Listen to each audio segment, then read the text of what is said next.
అందరికీ నమస్కారం. అందరూ నా ఛానల్ని సబ్స్క్రైబ్ చేసుకోవాల్సిందిగా కోరుతున్నాం. ఇప్పుడు చూడబోతున్నది స్వర్ణాల చెరువు రొట్టెల పండుగను ఇక్కడే ఘనంగా జరుపుకుంటారు. మొహరం నెలవంక కనిపించిన తర్వాత 11వ రోజు నుండి 3 రోజుల పాటు రొట్టెల పండుగను జరుపుకుంటారు.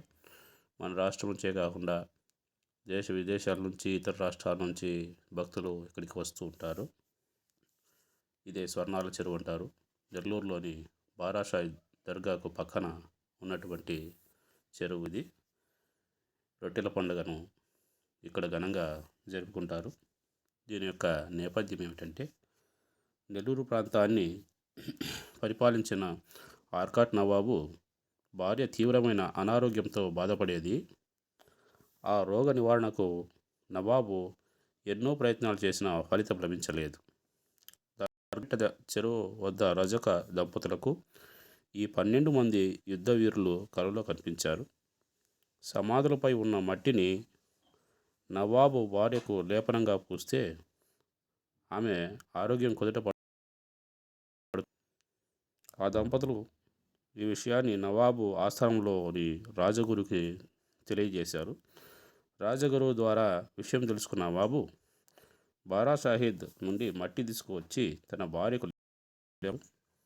దానితో నవాబు భార్య ఆరోగ్యం కుదుటపడుతుంది.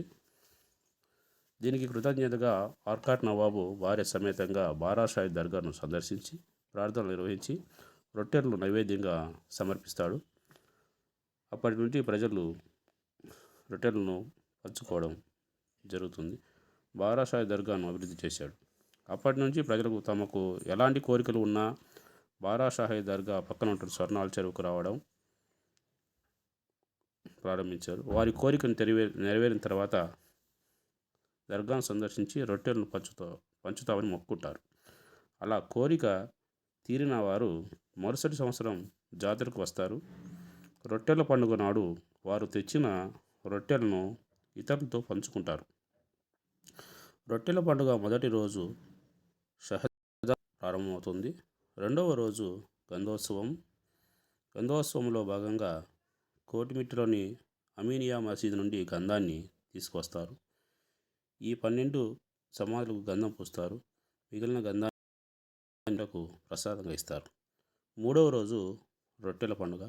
ఈ స్వర్ణాల చెరువులో వారి కోరికను నెరవేరిన తర్వాత ఆ కోరికను తీరని వారు తర్వాత భక్తులకు ఈ రొట్టెలను పంచుతారు. ఈరోజు భక్తులు స్వర్ణాల చెరువులో దిగి రొట్టెలు ఒకరికొకరు ఇచ్చిపుచ్చుకుంటారు. ఇది స్వర్ణాల చెరువు యొక్క నేపథ్యం.